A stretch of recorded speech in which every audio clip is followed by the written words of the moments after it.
advancing the kingdom. God doesn't forcefully advance anything.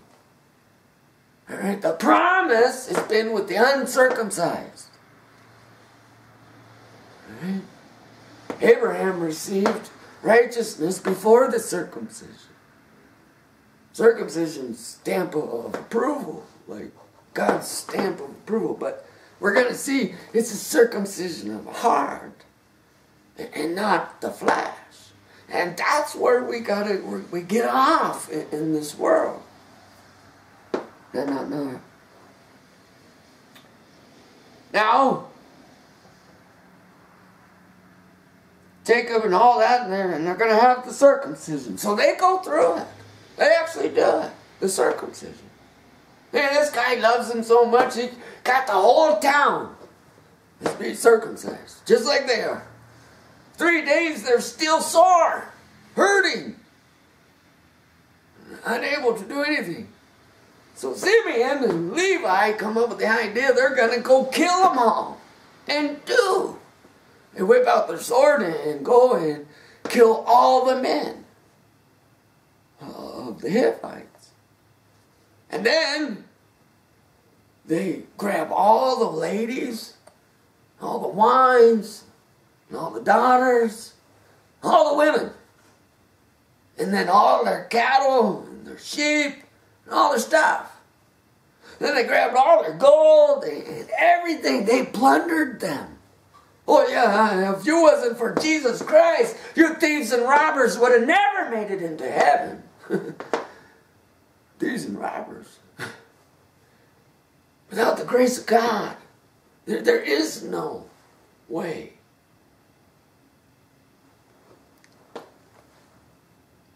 They kill them. Kill them all. They take their trophies and their prize and all their ladies and concubines and new wives and daughters and children and all these mouths they have to feed. And, let's go show Dad what we did for Dina, her sister. How dare them? What could we call her? That's her sister, man.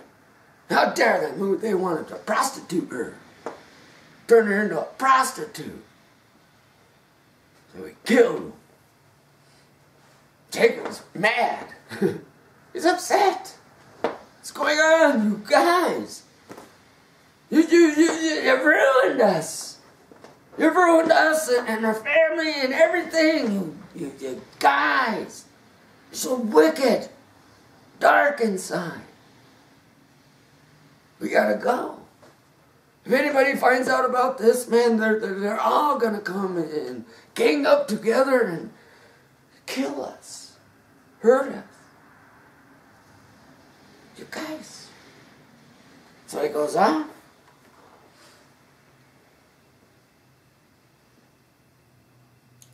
Now God said to Jacob, chapter 35, "Rise, go up to Bethel and dwell there. Make an altar there to the God who appeared to you when you fled from your brother, Esau." So Jacob said to his household and to all who were with him, "Put away your foreign gods that are among you and purify yourselves.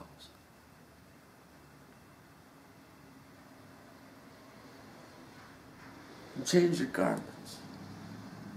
You guys, so, all these, you're carrying around all these foreign gods and stuff, and remember Rachel? Rachel was, took her dad's gods with her, these idols. And Rachel's sitting there, and they come, and Laban's like, "Oh man, where are you going? Those are my daughters. Those are my kids. Those are my grandkids. Those are my family. Those are my blood. Where are you going?" "I'm going back home. God promised me land of milk and honey. Heading off. I paid you. Even though you changed my wage 10 times, I paid you all 10 times. Leave us alone. It's my wives now. My children now. Let us alone." Right? Rachel has the idols from her dad. So she puts them in that thing and she's setting on those idols. Okay, she's setting on them idols. Goes, looks all around and, oh, Dad, forgive me. You know, the manipulator, better manipulator, and master manipulators. Sitting on the thing and no, Dad, I can't get up. It's period. It's the monthly time. I'm bleeding all over your idols and I can't rise up to the glory of God. I'm carrying that around. See, that's the thing. Like Jesus, when he goes to the water well, he meets that Samaritan, all right? An unbeliever, someone who's thrown off to the depths of hell, written off. Because these people won't accept them into their family. Family of God. Right? He opens that well. Who you been talking to? How many husbands you got? 5? Yeah, you got all these gods you're sitting on, bleeding over. But if you had asked me for water, I'd give you life-giving water. Lasts forever. Right? Jesus comes to correct who did wrong. You know what I mean?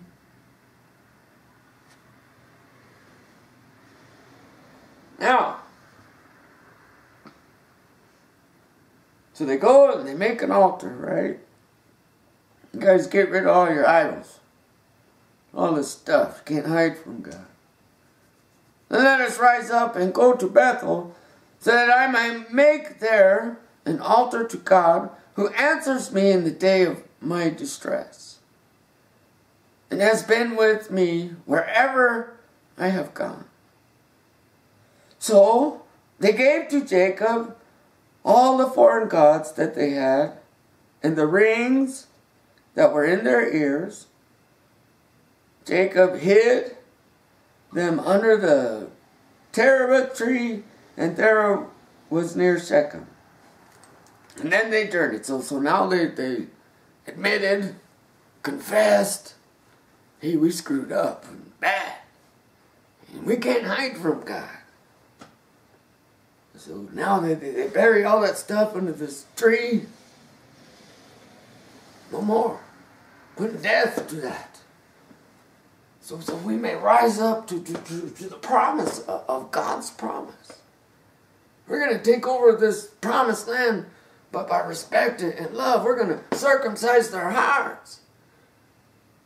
In other words, they came in with bad motives, bad intentions. But when I circumcised their hearts, all the men felt sore and upset and hurt. Began weeping and crying and repenting. And the ladies all said, wow, these guys got great character and true love. They're like ministers of God. Good guys. And they came. And then the guys, like God, Jesus. And then once you know who I am, once you know that the glory of God and the truth behind it, yeah, you're giving him everything. Give him everything to God. Your earrings, your gold, your silver, now it has no value. Now our life has value. Now our life has value all of a sudden. And all the idols and the stuff, no more value. No more value. One of the signs of, like in the old days, that if you were like a slave, you had earrings. You were pierced. That way everybody knew who you were. You weren't there for beauty, but for an identification. You're a slave. Take the earrings off and all that. They'll identify you and know you, but because you've been pierced. Because your heart's been pierced.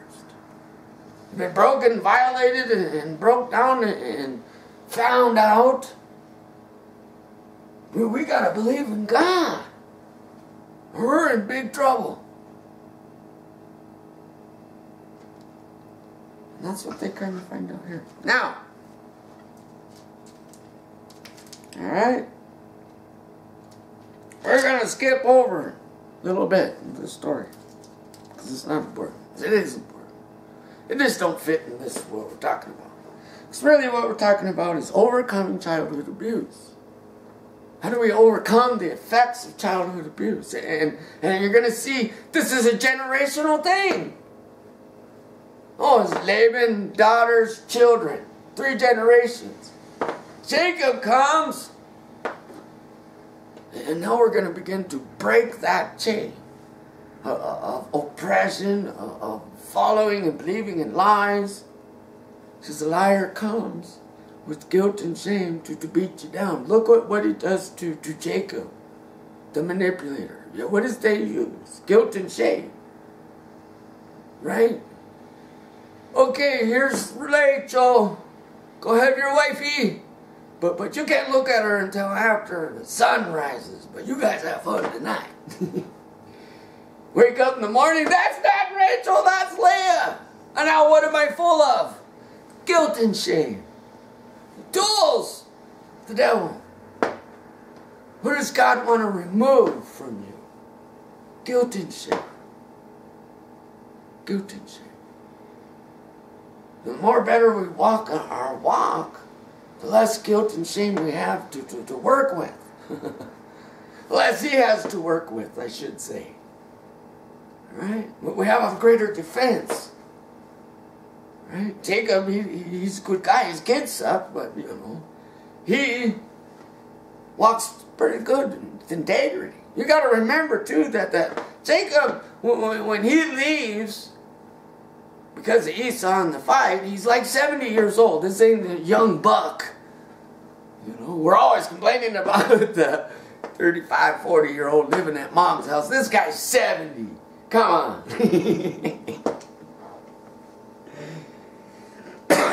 Anyway, chapter 37 of the book of Genesis. What are we talking about? Mercy. God's mercy. What is broken when we're raised by the devil or raised outside of the teachings and instructions of God? That's what Jesus was saying there at the well. Yeah, you got 5 books, you know, you're a Samaritan. Yeah, you guys worship your God on that mountain, and these guys worship their God on that mountain. But the true believers, they don't worship God on any of those mountains. They worship God in spirit and truth. One of the problems I have with going to a congregational church is I am the church. We are the church. We are the temple of the living God. And wherever I am, there God is. And Jacob says that too. Here, wherever I am, wherever I've gone, whatever I've done, he's been there in my distress. And we're going to make an altar to that God. And we're going to ask for forgiveness from that God. So if we don't ask for forgiveness, we're screwed. Right? Because they made the altar, because they asked for forgiveness. You know, we don't got to go to altar calls. You don't have to bow down and do an altar call to somebody. God. God is the altar call. He calls you. Just answer the call. He says, I stand at the door knocking. Answer the door.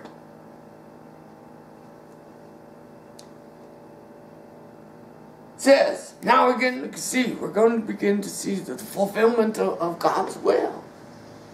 God's will. Not the will of men. We're now identifying what is the will of man. And not too good, looking good yet. These are God's children. Promises inside these kids.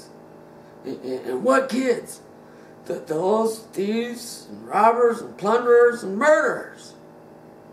Right? They just murdered. Just thieved and robbed and plundered. Didn't they? We read it. Okay. Those guys are God's kids. Chapter 37. Jacob lived in the land his father sojourned, in the land of Canaan. And these are the generations of Jacob. Now here's the kids of Jacob and their story. Joseph, being 17 years old, was pasturing the flock with his brothers. He was a boy with the sons of Bilhah and Zephalah, his father's wives. And father's wives, after a while, you come to find out Jacob, married the whole town, right? He starts out with wanting Rachel, and then he gets Leah, and then Rachel, and their slaves, and then he throws in a few concubines, and now he just took over a whole nation of women, and they're walking with us too, and a lot of kids. And they all come from different wives, right? How many people out there got 5 kids with 5 different husbands, or 3 kids? And this is common. Hey, this is God's children. Relax. Right? We're always beating ourselves up. Relax. Okay, this is nothing new to God. Not surprised. He's not shocked at what you've done. He's with you. Not shocked. He knew what he was doing when he called your name. He knew what he was doing when he knocked on your door. It's not new. It's not a surprise. He knew who he was chosen. And he's not ashamed of choosing you. That's what we're going to find out. Although the devil uses guilt and shame to break us down, he's not ashamed. That's his mercy. To be your father. He's not ashamed of that. And that's what Jesus said. Hey, don't be ashamed of me being your father. Right? He says, I'm not ashamed of you. And I would never be ashamed of you in the congregation of all my siblings.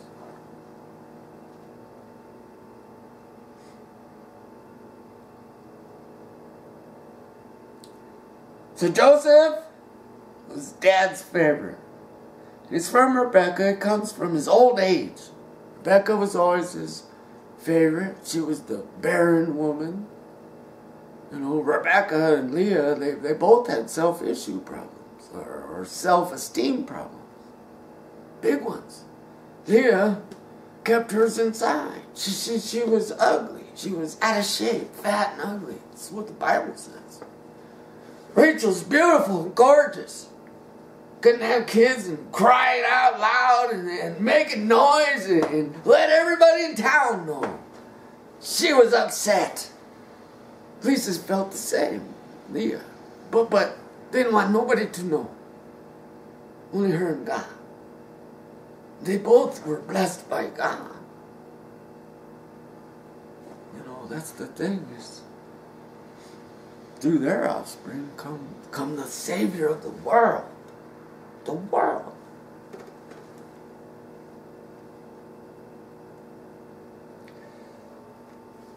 Okay. Because he loved Joseph more than all the rest, and you can kind of see why. This one's my favorite. Well, he's too young to murder. He's too young to thieve. He's too young to rob. And these other guys are just, whoa. Bad parenting, it sticks with you. But this one, I makes him a coat many colors, a robe of many colors, because I loved him so much. Right? Says to him, hey, go out and check the boys out. They're out there in the field tending the sheep. Right? Go check them out. Make sure they're doing their job. I know those guys. They're rotten. Somebody's got to keep an eye on them. Keep them in line. Son, the youngest son, go and tell your older brothers. And you got to know that the older brothers are 20 years, older than Joseph, right? They're much older, especially like Reuben, you know, being the first. He's much older than Joseph. Yeah, Joseph in his old age. Now he's 17. These other boys were out killing and hurting and that. They were older. They were probably mid-20s when they did that. We don't know how much time has passed. But we do know Joseph's now 17. When they met Esau, Joseph was put him way in the back because, you know, he's a little baby then. Now he's 17. So 17-something years have passed here. You'll keep an eye on those guys. Comes back with a bad report. Nah, these guys are out screwing around. I think they ate one of your lambs. Right? Comes back with a bad report. Brother's now all upset.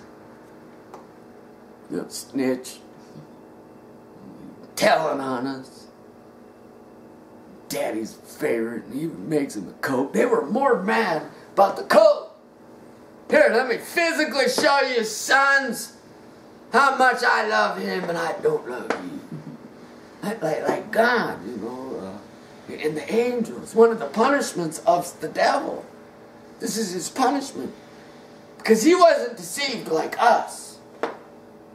He was the deceiver.